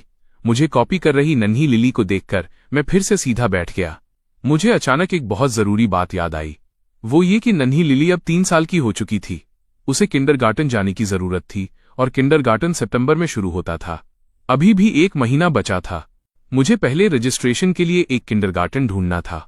ये सोचकर मैंने नन्ही लिली की तरफ देखा जो सोफे पर बिल्कुल सीधी बैठ गई थी। लिली, क्या तुम्हें पता है किंडरगार्टन क्या होता है? लिली ने अपनी बड़ी बड़ी आंखें झपकाईं। उसने एक पल के लिए ध्यान से सोचा। उसने मेरी तरफ सिर हिलाया। मुझे पता है, किंडरगार्टन एक ऐसी जगह है जहां बहुत सारे छोटे छोटे दोस्त होते हैं। लिली ने इसे टीवी पर देखा था। मैं मुस्कुराया। मैंने छोटी बच्ची का सिर सहलाया। लिली बहुत स्मार्ट है। तो क्या लिली किंडरगार्टन जाना चाहती है? इस बार लिली ने तुरंत जवाब नहीं दिया। उसने अपनी छोटी सी भौहें सिकोड़ी और काफी देर तक सोचा। उसकी बड़ी आंखें बस मुझे घूरती रहीं। मैंने सोचा, छोटी बच्ची किंडरगार्टन जाने के लिए बहुत रेजिस्टेंट थी। फिर वो बोली, लिली जाना चाहती है, लेकिन लिली डैडी को छोड़कर नहीं रह सकती। मैंने नन्ही लिली को सीरियसली देखा। मैंने उसे गोद में उठाया। किंडरगार्टन जाने के बाद भी तुम डैडी को रोज देख सकती हो। डैडी लिली को हर रोज स्कूल छोड़ेंगे और स्कूल के बाद लिली को पिक करेंगे। किंडरगार्टन में लिली के साथ खेलने के लिए बहुत सारे छोटे दोस्त भी हैं। वहां टीचर्स भी हैं जो लिली को नर्सरी राइम सिखाएंगे। अगर तुम अच्छी बच्ची बनी तो तुम्हें छोटे लाल फूल भी मिलेंगे, मैंने धैर्य से कहा। लिली की मौजूदा पर्सनालिटी और रहने की आदतें ज्यादातर मेरी और सेरेना की टीचिंग से आई थीं, लेकिन मुझे पता था कि आखिरकार मैंने कोई सिस्टमैटिक एजुकेशनल ट्रेनिंग नहीं ली थी। मेरी बातें सुनकर वो स्कूल के टीचर से मुकाबला नहीं कर सकती थी। तभी लिली ने अपना छोटा सिर हिलाया। तो फिर लिली किंडरगार्टन जाना चाहती है? बहुत अच्छे। फिर डैडी लिली के लिए एक बहुत अच्छा किंडरगार्टन ढूंढेंगे। मैं मुस्कुराया और नन्ही लिली का सिर सहलाया, फिर उसे वापस सोफे पर बिठा दिया। तब मैंने अपना फोन उठाया ताकि पास के किंडरगार्टन सर्च कर सकूं। फिर मुझे पता चला कि किंडरगार्टन रजिस्ट्रेशन सब खत्म हो चुके थे। रजिस्ट्रेशन जुलाई में ही बंद हो गया था। मैंने अपना सिर खुजलाया। अब क्या किया जाए? उस समय मैं ट्रांसमिग्रेट नहीं हुआ था। असली मालिक वो कमीना, उसने भी पहले इस इशू के बारे में नहीं सोचा था। कोई रास्ता नहीं था। मैं सिर्फ ऑनलाइन सर्च करना जारी रख सकता था, ये देखते हुए कि पास का कौन सा किंडरगार्टन अच्छा था। आखिरकार मैंने पास का एक किंडरगार्टन चुना जिसका नाम रिवरसाइड ब्लॉसम था। इस किंडरगार्टन की ऑनलाइन रेटिंग्स बहुत हाई थीं। इसकी रेप्यूटेशन भी बहुत अच्छी थी, खासकर पेरेंट्स ने इसे काफी हाई रेट किया था। घबराहट भरे दिल के साथ मैं अलग अलग डॉक्यूमेंट्स लेकर आया और लिली को कार से रिवरसाइड ब्लॉसम किंडरगार्टन ले गया। ये जगह वाकई हमारे रहने की जगह से ज्यादा दूर नहीं थी, कार से सिर्फ 10 मिनट का रास्ता था। जैसे ही मैं कार से बाहर निकला, मैंने जल्दी से गेट पर मौजूद सिक्योरिटी गार्ड से पूछताछ की। मैं आसानी से रिवरसाइड ब्लॉसम किंडरगार्टन के एडमिशन ऑफिस पहुंच गया। ऑफिस में लगभग 40 साल की सिर्फ 2 फीमेल स्टाफ मेंबर्स बैठी बातें कर रही थीं। मैंने दरवाजा खटखटाया। दोनों ने एक साथ अपना सिर घुमाया और दरवाजे पर मेरी तरफ देखा। उनमें से एक तुरंत खड़ी हो गई। उसने शालीनता से पूछा, हेलो, क्या मैं आपकी कोई मदद कर सकती हूँ? दूसरी वाली मेरे चेहरे को घूर रही थी और उसने थोड़ी भौहें सिकोड़ी। उसे लगातार लग रहा था कि ये आदमी कहीं देखा देखा सा है, लेकिन उसे याद नहीं आ रहा था कि वो कौन था। नन्ही लिली इस पल अभी भी अजनबियों से थोड़ा डर रही थी। उसने मेरी टांग पकड़ ली और मेरे पीछे छिप गई। मैंने भी शालीनता से जवाब दिया। मेरे चेहरे पर थोड़ा शर्मिंदगी भरा एक्सप्रेशन था। हेलो, बात ऐसी है कि मेरी लापरवाही की वजह से मैं जून में अपने बच्चे का किंडरगार्टन रजिस्ट्रेशन करना भूल गया। वो इस साल पहले ही 3 साल की हो चुकी है। क्या आप देख सकते हैं कि क्या अभी भी कोई स्पॉट्स खाली हैं? जो महिला खड़ी हुई थी, उसने अपना सिर हिलाया। उसने ऐसे कई लापरवाह पेरेंट्स देखे थे, और रिवरसाइड ब्लॉसम जैसे किंडरगार्टन की तो बात ही अलग थी जिसकी इतनी अच्छी रेप्यूटेशन थी। अभी मुझे डर है कि आम किंडरगार्टन में भी कोई स्पॉट्स नहीं बचे होंगे। हालांकि हर किंडरगार्टन कुछ स्पेशल स्पॉट्स रिजर्व रखता है, बस किसी इमरजेंसी के लिए। लेकिन वो देख सकती थी कि मैं साफ तौर पर उस कैटेगरी में नहीं आता था। मुझे माफ करना सर, हमारे स्पॉट्स पहले से ही फुल हैं, उसने अफसोस भरे एक्सप्रेशन के साथ मुझसे कहा। ये सुनकर मैं थोड़ा निराश हुआ। मेरे पीछे नन्ही लिली ने भी इस पल अपना छोटा सा सिर बाहर निकाला। उसकी बड़ी मासूम आंखें इधर उधर देख रही थीं। उसने इस जगह को सिर्फ टीवी पर देखा था। वो यहाँ की हर चीज को लेकर बहुत क्यूरियस थी। लिली, क्या तुम छोटी प्रिंसेस लिली हो? जो स्टाफ मेंबर बैठी थी, उसने जैसे ही नन्ही लिली को देखा, वो अचानक बोल पड़ी। उसकी आवाज अपनी एक्साइटमेंट नहीं छिपा सकी। अभी मुझे देखकर उसे लगा था कि मैं जाना पहचाना हूं, लेकिन उसे याद नहीं आ रहा था। पर लिली को देखते ही उसने उसे तुरंत पहचान लिया। उसका एक बेटा था। वो और उसका बेटा दोनों लिली के फैंस थे। वो लिली की मॉम फैन थी। जो स्टाफ मेंबर खड़ी थी, उसने ये सुना और एक पल के लिए जम गई। वो बुदबुदाई, लिली। फिर उसने अपनी नजर नन्ही लिली पर डाली। उसकी आंखें भी अचानक चमक उठीं। मां होने के नाते वे मुझे नहीं जानती थीं, लेकिन वे लिली रिवर्स से बहुत अच्छी तरह वाकिफ थीं। ये सच में नन्ही प्रिंसेस लिली है, मेरी नन्ही डार्लिंग, बिल्कुल वैसी ही क्यूट जैसी ऑनलाइन दिखती है। मैं भी उन 2 लोगों के इस अचानक रिएक्शन से चौंक गया। मैंने अपना सिर खुजलाया। तो ये दोनों लिली की फैंस थीं। ऑनलाइन लिली की मॉम फैंस के बारे में मैं काफी जानता था। वे सब लिली को नन्ही पुकारते थे। नन्ही प्रिंसेस लिली। लिली ने देखा कि 2 लोग उसे चमकती आंखों से देख रहे हैं और उसका नाम पुकार रहे हैं। पहले तो उसने हिचकिचाते हुए मेरी तरफ देखा, और जब मैंने उसे हौसला देने वाली नजरों से देखा तो वो आखिरकार मेरे पीछे से बाहर निकल आई। Hello aunty. ये वही था जो मैं आमतौर पर उसे सिखाता था। जब भी लोगों से मिलो, उनका अभिवादन करो। हेलो स्वीटी, मुझे तुम्हें छूने दो। वाह वाह वाह, मुझे सच में नन्ही प्रिंसेस लिली से मिलने का मौका मिला। मैं बहुत खुश हूं। दोनों वहीं घुटनों के बल बैठ गईं। एक ने लिली के बालों को छुआ, एक ने लिली के नन्हे गालों को थपथपाया, जिससे लिली ने अपनी प्यारी सी भौहें सिकोड़ लीं। इसी पल उनमें से एक ने अचानक ऊपर देखा। हेलो मिस्टर रिवर्स, क्या आप यहाँ एक पल के लिए इंतजार कर सकते हैं? मैं अपनी प्रिंसिपल को फोन करके पूछती हूँ। मुझे लगता है कि हमारी प्रिंसिपल भी लिली रिवर्स को अपने स्कूल में एडमिशन देकर बहुत खुश होंगी। ये तो बहुत अच्छी बात होगी। मैंने जल्दी से सिर हिलाया। मैं अपनी भावनाओं को रोक नहीं पाया और एक लंबी आह भरी। तो लिली इतनी अमेजिंग थी। उसकी मॉम फैंस तो किसी साधारण सेलिब्रिटी फैन से भी ज्यादा उत्साही थीं। और इस तरह एक स्टाफ मेंबर प्रिंसिपल को फोन करने के लिए जल्दी से एक तरफ चली गई। दूसरी अभी भी लिली को निहार रही थी, बस उसे छोड़ ही नहीं पा रही थी, और मैं पूरी तरह से एक बाहरी व्यक्ति बन गया था। कुछ ही देर बाद उस स्टाफ मेंबर ने अपना कॉल खत्म किया। वो एक खुशमिजाज एक्सप्रेशन के साथ वापस आई। मिस्टर रिवर्स, आप सारे डॉक्यूमेंट्स लाए हैं ना? मैं अभी आपके लिए स्पॉट एंटर कर देती हूँ। Thank you. तकलीफ के लिए माफी चाहता हूँ। मैंने शुक्रिया अदा करते हुए जल्दी से सिर हिलाया और अपने हाथ के सारे डॉक्यूमेंट्स उसे थमा दिए। आने से पहले मैंने ऑनलाइन सर्च किया था कि किन डॉक्यूमेंट्स की जरूरत पड़ेगी। स्पॉट को जल्दी ही सफलतापूर्वक एंटर कर दिया गया। स्टाफ मेंबर ने मुझे सारे डॉक्यूमेंट्स वापस कर दिए, फिर नन्ही लिली का सिर सहलाया और कहा, सब हो गया, रजिस्ट्रेशन सक्सेसफुल रहा। मिस्टर रिवर्स, कृपया अपना फोन चालू रखिएगा। हमारी टीचर बच्चे से मिलने और उसकी सिचुएशन के बारे में जानने के लिए होम विजिट का एक समय तय करेंगी। मिस्टर रिवर्स, बस धैर्य से इंतजार करें। साथ ही हमारा स्कूल 1 सितंबर से शुरू हो रहा है। इस बार मिस्टर रिवर्स याद रखिएगा कि भूल न जाएं। मैंने डॉक्यूमेंट्स वापस लिए और जल्दी से उनसे हाथ मिलाया। जी, तकलीफ के लिए सच में बहुत माफी चाहता हूं।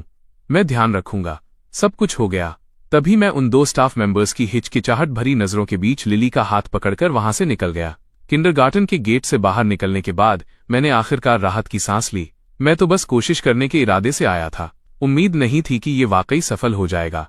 इसके अलावा किंडरगार्टन एनरोलमेंट से पहले एक होम विजिट भी होनी थी। ये मुझे पहले नहीं पता था। ये सोचकर मैं फिर से थोड़ा नर्वस हो गया। पहली बार पिता बना हूं। मेरे बच्चे की पहली टीचर हमारे घर आने वाली थी। मैं थोड़ा चिंतित था। हालांकि पेरेंट्स के लिए ये सब एक जरूरी रास्ता था। मैं बस अपने दिल की घबराहट को दबाने की कोशिश कर सकता था और लिली को लेकर घर आ गया। अब मेरे पास बहुत सारे काम थे।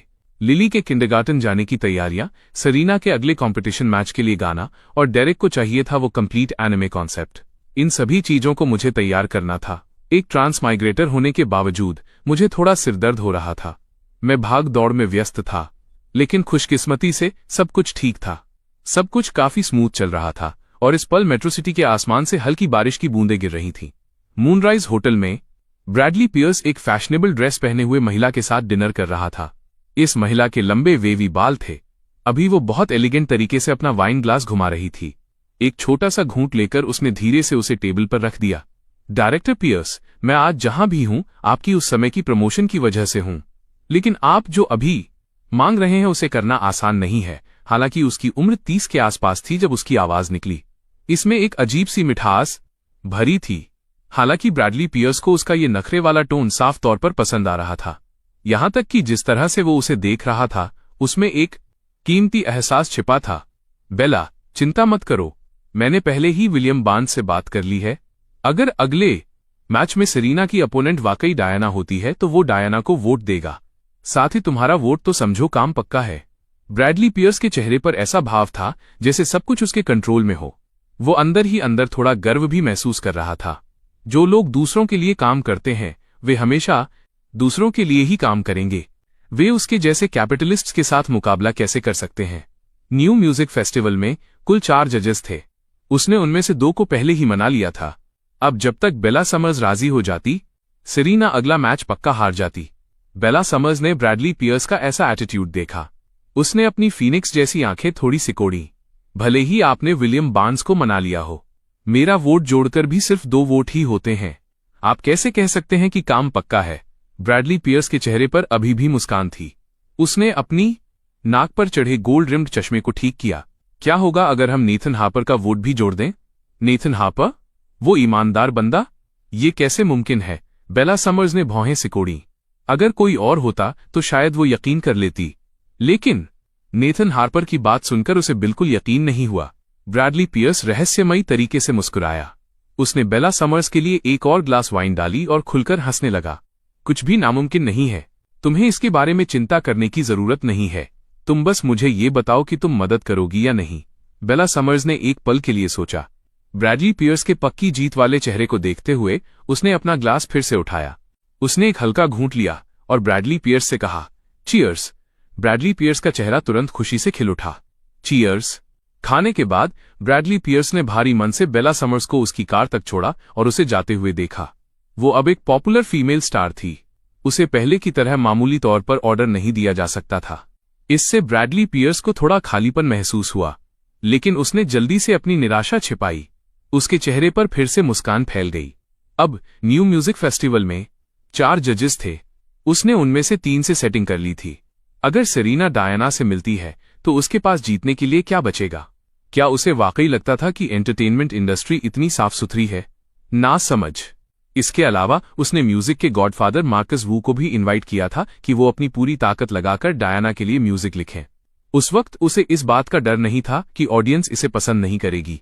जहां तक मार्कस वू के पिछली बार मुझसे हारने की बात थी, उसे इसकी बिल्कुल परवाह नहीं थी।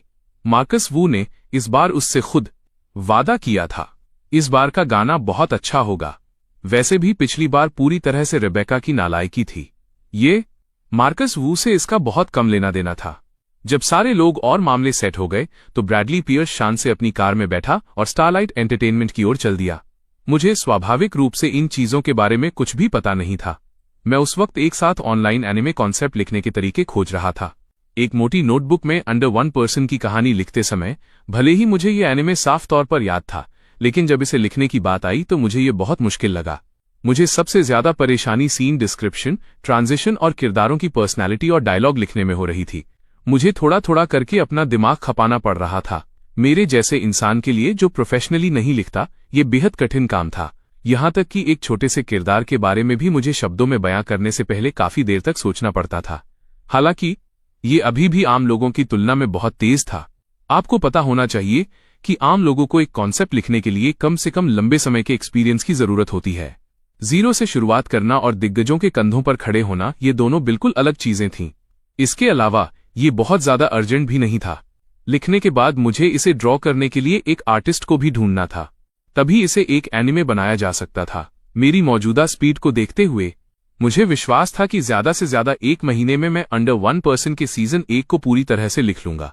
मेरे पास सरीना के गाने के लिए भी आइडियाज थे। ये तब हुआ जब मैंने आज सरीना को वीडियो कॉल किया। मुझे अचानक एक गाना याद आया, एक ऐसा गाना जो खासतौर पर लॉन्ग डिस्टेंस लव के लिए लिखा गया था। मैं जानता था कि जैसे जैसे कंपटीशन आगे बढ़ेगा, ये और भी कठिन होता जाएगा। अगर मैंने कुछ ट्रम्प कार्ड्स नहीं खेले तो शायद बुरी तरह हार का सामना करना पड़ेगा। मुख्य रूप से सरीना का फाउंडेशन अभी भी बहुत कमजोर था। दूसरे स्थापित सिंगर्स के विपरीत, जिनके फैंस काफी पहले बन चुके थे और लगातार बढ़ रहे थे, सरीना का शोहरत का रास्ता छोटा था और उसमें काफी कंट्रोवर्सीज थीं और फिक्स्ड फैंस बहुत कम थे। यही उसकी कमजोरी भी थी। लगातार अच्छे काम करके ही इस कमजोरी की भरपाई की जा सकती थी। शाम तक बिजी रहने के बाद, नन्ही लिली को फुसलाकर सुलाने के बाद मैं वापस लिविंग रूम में आ गया। टेबल के सामने बैठकर मैंने शीट म्यूजिक फैलाया। मैंने तुरंत लिखना शुरू नहीं किया। इसके बजाय मैंने चुपचाप रिदम थपथपाई। पहले इसे एक बार धीरे से गाकर देखा। ये गाना सिर्फ अपनी लिरिक्स में ही अजेय नहीं था। सबसे जरूरी इस गाने की मेलोडी और इसकी ओपनिंग थी। एक बार इसे पूरा गाने के बाद मैंने पेन उठाया और पूरी मेलोडी लिख डाली। फिर उसमें इस्तेमाल होने वाले सारे इंस्ट्रूमेंट्स को नोट किया। पेन रुक गया। पीस कंप्लीट था। मैंने शीट म्यूजिक हाथ में लिया और एक बार रिव्यू किया। तभी मेरे चेहरे पर एक मुस्कान फैल गई। यह ओपनिंग वाकई अजय है। 3 दिन बहुत जल्दी बीत गए। इन कुछ दिनों में सरीना के लिए वो गाना लिखने के अलावा मैं पूरी तरह से अंडर 1% क्रिएट करने में डूबा रहा। मुझे लगा जैसे पिछले जन्म में मेरा डेरेक पर कोई उधार बाकी था, वरना उस कमीने के लिए एनिमे क्यों लिख रहा होता। ये तो सरीना के लिए म्यूजिक लिखने से भी ज्यादा थका देने वाला था। हालांकि खुशकिस्मती से मैं जितना ज्यादा लिखता गया उतना ही माहिर होता गया। अब मुझे लेआउट पर खास ध्यान देने की जरूरत नहीं थी। मैं पूरे फॉर्मेट को भी सही तरीके से लिख सकता था। वाकई, जैसा कि कहा जाता है, जहां चाह वहां राह। ऐसी कोई चीज नहीं है जिसे कड़ी मेहनत और कोशिश से हल न किया जा सके। रात के 8 बजे बज रहे थे। मैं नन्ही लिली को लेकर समय पर सोफे पर बैठ गया और डायरेक्ट लाइव स्ट्रीम देखने के लिए अपने फोन की स्क्रीन को कास्ट किया। आज न्यू म्यूजिक फेस्टिवल का तीसरा राउंड था, यानी सेमीफाइनल्स, जिसमें 4 में से 2 को आगे बढ़ना था। मैं सरीना के मुंह से वो गाना सुनने के लिए पहले से ही बेताब था कि देखूं वो कितना अमेजिंग होगा। और वहां सीन पर सरीना के चेहरे पर अब भी मुस्कान थी। उसने बस एक पल के लिए सोचा, फिर सीधे जवाब दिया, मैं सबूत के बारे में बात नहीं करूंगी। थोड़ी देर में आप खुद देख सकते हैं। जहां तक इसकी बात है कि मैं किसे ड्रॉ करना चाहती हूं, मैंने इसके बारे में नहीं सोचा है। मुझे लगता है कि उन सभी में काबिलियत है। चाहे मैं किसी को भी ड्रॉ करूं, मैं अपनी पूरी कोशिश करूंगी। टीवी के सामने सरीना का जवाब सुनकर मैं भी मुस्कुराया। सरीना ने बहुत चालाकी से जवाब दिया था। इस तरह उसने किसी को नाराज भी नहीं किया और ये भी दिखा दिया कि वो अपनी पूरी कोशिश करेगी। सेरा चेन को उससे कुछ खास मसाला नहीं मिला। उसका चेहरा थोड़ा निराश दिखा, लेकिन उसने जल्दी ही खुद को संभाला और कुछ छोटे सवाल पूछना जारी रखा। सरीना द्वारा एक एक करके उनका जवाब देने के बाद सारा चेन ने बाकी कंटेस्टेंट्स के साथ थोड़ी बातचीत की। फिर आधिकारिक तौर पर ड्राइंग शुरू हुई। बैकस्टेज रायन शॉ ने ऑनलाइन एक्चुअल ट्रैफिक डेटा देखा। वह बयां न करने लायक खुश था। इस तरह के कॉम्पिटिशन्स के लिए कुछ राउंड्स के बाद ट्रैफिक आमतौर पर धीरे धीरे कम हो जाता है, मुख्य रूप से इसलिए क्योंकि हर राउंड कमोबेश एक जैसा ही होता है। कुछ भी क्रिएटिव नहीं होता। पूरी तरह से सिंगर के गानों पर निर्भर रहना पड़ता है। समय के साथ ऑडियंस स्वाभाविक रूप से चली जाती है। लेकिन न्यू म्यूजिक फेस्टिवल अब अपने तीसरे राउंड में था और ट्रैफिक डेटा हर राउंड के साथ बढ़ रहा था। ये सब उस पॉपुलैरिटी की वजह से था जो सरीना और मैं हर राउंड में एक हिट गाना देकर ला रहे थे। यहां तक कि अमर लोग भी इसे हैंडल नहीं कर सकते थे। इस पल स्टेज पर ड्राइंग खत्म हो चुकी थी। आज सरीना की ओपोनेंट तय हो गई थी। वो डायना थी। डायना ने सरीना की बेहद खूबसूरत प्रोफाइल को देखा। उसका मूड नर्वस भी था और एक्साइटेड भी। उसे नहीं पता था कि इस बार मैंने सरीना के लिए कौन सा गाना लिखा है, लेकिन वह अंदाजा लगा सकती थी कि उसके आइडल ने जो गाना लिखा होगा वो निश्चित रूप से उसके हाथ में मौजूद गाने से बेहतर होगा, लेकिन फिर भी वो अपनी पूरी कोशिश करेगी। सरीना के साथ स्टेज पर कंपटीशन करना, भले ही वो हार जाए, वो बहुत खुश होगी। मेरे गाने से हारना कोई हार नहीं थी। इसके अलावा एक और अच्छा गाना सुनने को मिलना ही अपने आप में बहुत बड़ी बात थी। इसके बाद मार्कस गाओ, बेला समर्स, नेथन हार्पर और विलियम बार्न्स, इन चारों जजेस ने अपने सिग्नेचर गाने गाए और सबकी नजरों के सामने एक एक करके स्टेज संभाला। इसकी वजह से वहां के माहौल में भी आग लग गई। आखिर ये सब मंझे हुए सिंगर्स थे। हर किसी के अपने अनगिनत फैंस थे। इस राउंड के कंपटीशन में सेरेना और डायना का दूसरा मैच था। पहला मैच मिया एंडरसन वर्सेस केविन वैंग का था। मिया एंडरसन ने आग जैसा एक पैशनेट लव सॉन्ग गाया और गाते समय डांस भी किया। आतिशबाजी शानदार तरीके से ऊपर उठी। वाकई वो नई जनरेशन की हॉट राइजिंग स्टार थी। यहां तक कि आंखें भी चोरी छिपे। इस काबिलियत को देखकर सब हैरान रह गए। 4 कंटेस्टेंट्स जिन्होंने इस घेराबंदी को तोड़ा था, वाकई उनमें से कोई भी सिर्फ बातें बनाने वाला नहीं था। हालांकि मिया एंडरसन ने बहुत अच्छा गाया, लेकिन मुझे अब भी लगता था कि मेरी अपनी सरीना हमेशा गॉडेस ही रहेगी। इसके बाद केविन वैंग की बारी थी। वो एक रॉक सॉन्ग लेकर आया, दिल दहला देने वाला म्यूजिक, जिसके साथ केविन वैंग की अपनी यूनिक भारी आवाज थी। वो वाकई एक टफ कॉम्पिटिटर था। यहां तक कि वहां मौजूद ऑडियंस भी बह गई और अपने शरीर को झूमने से नहीं रोक सकी। पहला मैच खत्म हुआ। मार्कस गाओ और विलियम बार्न्स के वोट केविन वैंग को गए, जबकि बेला समर्स और नेथन हार्पर के वोट मिया एंडरसन को मिले। दोनों ही गाने बहुत अच्छे थे। उन दोनों ने ही बहुत शानदार गाया। बस बात इतनी थी कि जजेस को अलग अलग टाइप पसंद थे। हर किसी की समझ भी अलग थी, इसलिए वोट्स बराबर हो गए। फाइनल वोट का फैसला ऑडियंस द्वारा किया जाना था। आखिरकार मिया एंडरसन थोड़ी बेहतर साबित हुई। उसने फाइनल ऑडियंस वोट जीत लिया। एक तरफ मिया एंडरसन के पास ज्यादा फैंस थे और दूसरी तरफ रॉक म्यूजिक की ऑडियंस वाकई उतनी बड़ी नहीं है। आम ऑडियंस के लिए लव सॉन्ग्स वाकई उनके दिल को ज्यादा आसानी से छू लेते हैं। मिया एंडरसन और केविन वैंग धीरे धीरे स्टेज से बाहर चले गए। होस्ट सारा चेन ने फिर माइक्रोफोन लिया और स्टेज पर आईं। अगला ग्रुप आज के कंटेस्टेंट